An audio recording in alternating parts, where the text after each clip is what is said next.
বিসমিল্লাহির রহমানির রহিম। আমরা জানি ইসলামে মদ বা নেশা জাতীয় কিছু গ্রহণ করা হারাম। এতে সন্দেহের কোনো সুযোগ নেই। তবে অনেকের হয়তো এ বিষয়ে জানা নেই যে ইসলামে মদকে শুরুতে একেবারে হারাম করা হয়েছিল না। আল্লাহ তাআলা ধাপে ধাপে মদ হারাম করেছিলেন। ইসলাম পূর্ব যুগে সাহাবীদের অনেকেই মদ্যপানে অভ্যস্ত ছিলেন। বিশেষ করে নাবিস নামের এক প্রকার পানীয় ছিল, যা খেজুর ও দুধ দিয়ে তৈরি করা হতো। এটা বেশি দিন রেখে দিলে তাতে মাদকতা চলে আসতো। ইসলাম গ্রহণের আগে হযরত উমর রাদিয়াল্লাহু তাআলা আনহু মদ্যপানে অভ্যস্ত ছিলেন। ইসলাম গ্রহণের পর তিনি প্রতিজ্ঞা করেন এখন থেকে তার আগের খারাপ অভ্যাসগুলো তিনি পরিত্যাগ করবেন। হযরত উমর রাদিয়াল্লাহু তাআলা আনহু মনে মনে চাচ্ছিলেন মদ হারাম ঘোষণা করা হোক। তিনি অনুধাবন করেছিলেন এটি খারাপ কাজ। এ বিষয়ে সঠিক তথ্য পাওয়ার জন্য তিনি বারবার হযরত মুহাম্মদ সাল্লাল্লাহু আলাইহি ওয়াসাল্লামের কাছে প্রশ্ন করতেন। এর মধ্যে হঠাৎ একদিন আল্লাহ পাকের তরফ থেকে আয়াত নাজিল হলো। সূরা বাকারার 219 নম্বর আয়াতে হযরত মুহাম্মদ সাল্লাল্লাহু আলাইহি ওয়াসাল্লামকে আল্লাহ তাআলা বলছেন, লোকেরা তোমাকে মদ ও জুয়া সম্পর্কে জিজ্ঞাসা করে, বলো দুয়ের মধ্যে মহাদোষ। মানুষের জন্য উপকারও আছে, কিন্তু উপকারের চেয়ে ওদের দোষই বেশি। লোকে তোমাকে জিজ্ঞাসা করে তারা আল্লাহর পথে কি ব্যয় করবে। তুমি বলো যা উদ্বৃত্ত। এভাবে আল্লাহ তার সব নিদর্শন তোমাদের জন্য প্রকাশ করেন, যাতে তোমরা চিন্তা করো ইহকাল ও পরকাল সম্বন্ধে। এই আয়াতে মদ্যপানকে ক্ষতিকর হিসেবে চিহ্নিত করা হয়েছে, তবে সরাসরি হারাম করা হয়নি। ওমর রাদিয়াল্লাহু তাআলা আনহু বুঝতে পারলেন তার দোয়া কবুল হয়েছে। এবার তিনি বেশি বেশি আল্লাহ পাকের কাছে দোয়া করতে লাগলেন, যেন আল্লাহ স্পষ্টভাবে মদের ব্যাপারে কিছু বলে দেন। একদিন একদল সাহাবী মদ্যপান করে নামাজ আদায় করছিলেন। এর ফলে যা হওয়ার তাই হলো। নামাজরত অবস্থায় তারা নেশার ঘোরে এক আয়াতের জায়গায় আরেক আয়াত পাঠ করে ফেলেন।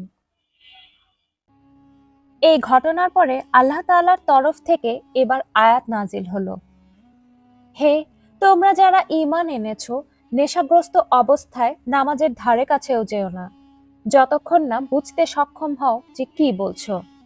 সূরা নিসা আয়াত 43।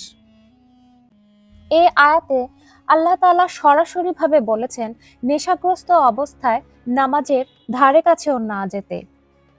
তার কারণ নেশাগ্রস্ত অবস্থায় মানুষ বুঝতে পারে না যে সে কি বলছে, আর যার কারণে কোরআনের আয়াত বা সূরা পাঠ করতে গেলে তা ভুল হওয়ার সম্ভাবনা থাকে। সূরা নিসার এই আয়াতের মাধ্যমে নামাজ পড়ার আগে মদ্যপানকে নিষিদ্ধ করা হয়েছে। এরপর সাহাবীরা বুঝতে পারলেন তাদের মদ্যপানের বিষয়টি আল্লাহ তাআলা অপছন্দ করছেন। এই আয়াত নাজিলের পর অনেক সাহাবী মদ্যপান ছেড়ে দিতে লাগলেন। এবার হযরত উমর রাদিয়াল্লাহু তাআলা আনহু আরো বেশি নিশ্চিত হয়ে গেলেন যে অবশেষে মদ্যপান হারাম হতে যাচ্ছে। তিনি আল্লাহ তাআলার কাছে বেশি করে দোয়া করতে থাকলেন যেন মদ্যপানকে হারাম ঘোষণা করা হয়। অবশেষে সূরা মায়েদার ৯১তম আয়াত নাজিল হলো, হে মুমিনগণ, নিশ্চয়ই মদ, জুয়া ও মূর্তি পূজা ও ভাগ্য নির্ধারক তীর এই সব কিছু গর্হিত ও শয়তানের কাজ। সুতরাং এ থেকে সম্পূর্ণরূপে দূরে থাকো, যাতে তোমরা কল্যাণপ্রাপ্ত হও। হযরত উমর রাদিয়াল্লাহু তাআলা আনহু যখন এই আয়াত প্রথম শুনলেন, তিনি চিৎকার করে উঠলেন। তিনি বারবার বলতে লাগলেন, আমরা পরিত্যাগ করলাম, আমরা পরিত্যাগ করলাম। আর এরপর থেকে ইসলামে মদ্যপান সম্পূর্ণরূপে হারাম হয়ে গেল। এই ঘটনার পর কিছু সাহাবী এই আয়াত নিয়ে চিন্তায় পড়ে গেলেন। তারা নবী করিম সাল্লাল্লাহু আলাইহি ওয়াসাল্লামের কাছে বারবার এসে জিজ্ঞাসা করতে লাগলেন, হে নবী করিম, যারা এতদিন না জেনে মদ্যপান করেছে, এবং তা থেকে ফিরে আসবার আগেই তারা মৃত্যুবরণ করেছে, তাদের কি হবে? নবী করিম সাল্লাল্লাহু আলাইহি ওয়াসাল্লাম সাহাবীদেরকে কোনো উত্তর দিলেন না। তিনি আল্লাহ তাআলার পক্ষ থেকে উত্তরের অপেক্ষায় রইলেন। এরপর আল্লাহ সুবহানাহু তাআলার তরফ থেকে আয়াত নাজিল হলো। সূরা মাইদার আয়াত 93-তে বলা আছে, যারা ঈমান আনে ও ভালো কাজ করে তাদের উপর কোনো পাপ নেই, যা তারা আগে আহার করেছে, যখন তারা ভবিষ্যতে তা পরিত্যাগ করে, ঈমান রাখে ও ভালো কাজ করে, আবার সংযত থাকে এবং বিশ্বাস স্থাপন করে, আবার সংযত থাকে ও ভালো কাজ করতে থাকে। আল্লাহ এরূপ সৎকর্মশীলদের ভালোবাসেন। আর এই আয়াতের মাধ্যমে আল্লাহ তাআলা পূর্ববর্তী সাহাবীদেরকে মাফ করে দিয়েছেন। এই ঘটনার পর হযরত উমর রাদিয়াল্লাহু তাআলা আনহু সবাইকে বোঝাতে লাগলেন, আর কোনো কথা নেই, আজ থেকে আমরা কেউ মদ্যপান করব না। এরপর সাহাবীরা সবাই মদের পাত্র এবং শরাবখানাগুলো ভেঙে দিতে লাগলেন।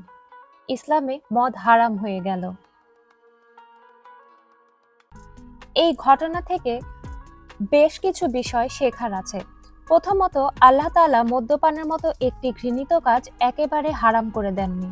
করলে হয়তো হঠাৎ করে অনেকের জন্যই সেটি পরিত্যাগ করা কষ্টকর হয়ে যেত। আল্লাহ তাআলা ধীরে ধীরে মদ্যপানকে হারাম করেছিলেন, যাতে সাহাবীরা তাদের অভ্যাসগুলো নিজে থেকেই পরিত্যাগ করেন। আর হয়েছিল তাই। ইসলামে মদ্যপান হারাম হওয়ার পেছনে হযরত উমর রাদিয়াল্লাহু তাআলা আনহু এর ভূমিকা উল্লেখ করার মতো। অন্য সাহাবীরা যখন অনিশ্চিত ছিলেন, সেখানে হযরত উমর রাদিয়াল্লাহু তাআলা আনহু প্রথমে বুঝতে পেরেছিলেন যে মদ্যপান ঠিক হচ্ছে না। হযরত উমর রাদিয়াল্লাহু তাআলা আনহু এর দূরদর্শিতার কারণে তার উপাধি হয়েছিল ফারুক, যার অর্থ সত্য মিথ্যার পার্থক্যকারী। আল্লাহ পাক আমাদের সবাইকে হারাম বা নেশা জাতীয় কিছু গ্রহণ করা থেকে রক্ষা করুন।